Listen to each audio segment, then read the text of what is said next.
미국이 유엔 인도적 지원을 위해 20억 달러 규모의 자금 지원을 약속했습니다.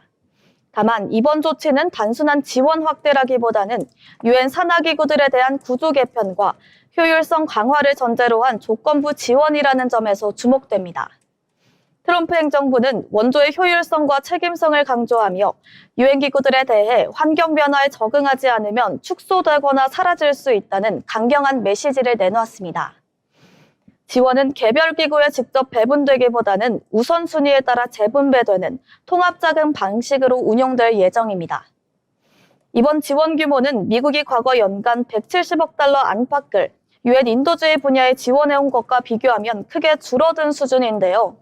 이에 따라 세계식량계획과 난민기구 등 주요 인도주의 기관들은 사업 규모 조정과 함께 자금 운영 방식 전반에 대한 재검토가 들어간 상황입니다.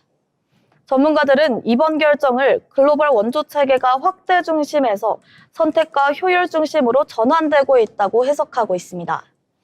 국제사회 전반의 인도적 지원 구조에도 중장기적인 변화가 불가피할 것으로 보입니다.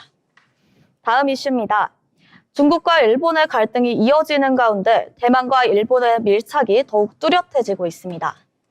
양국 간 상호 방문 인원이 올해 역대 최대치를 기록할 것이라는 전망 또한 나오고 있는데요. 대만 측은 관광과 국제 행사 수요가 맞물리며 인적 교류가 빠르게 늘고 있다고 밝혔습니다. 이 같은 흐름은 다카이치 사나이 총리의 대만 관련 발언 이후 중일 갈등이 고조되는 상황과도 맞물려 있습니다.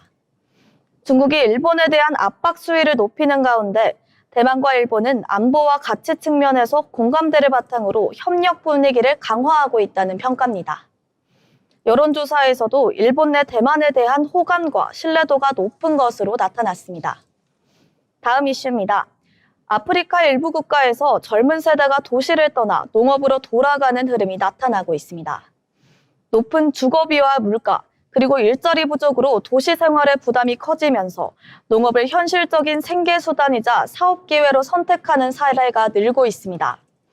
세계은행에 따르면 아프리카 주요 도시의 임대료와 식료품 가격은 중위소득에 비해 지나치게 높은 수준이며 매년 취업시장에 진입하는 청년수에 비해 공식 일자리는 크게 부족한 상황입니다. 이런 가운데 각국 정부와 국제기구는 청년 농민들에게 토지 확보와 자금, 기술을 지원하는 프로그램을 확대하고 있습니다. 전문가들은 이 같은 흐름이 아프리카의 청년 실업 문제와 식량 안보를 동시에 완화할 수 있는 대안이 될 수 있다며 농업의 사회적 인식과 경제적 역할이 변화하고 있다고 분석하고 있습니다.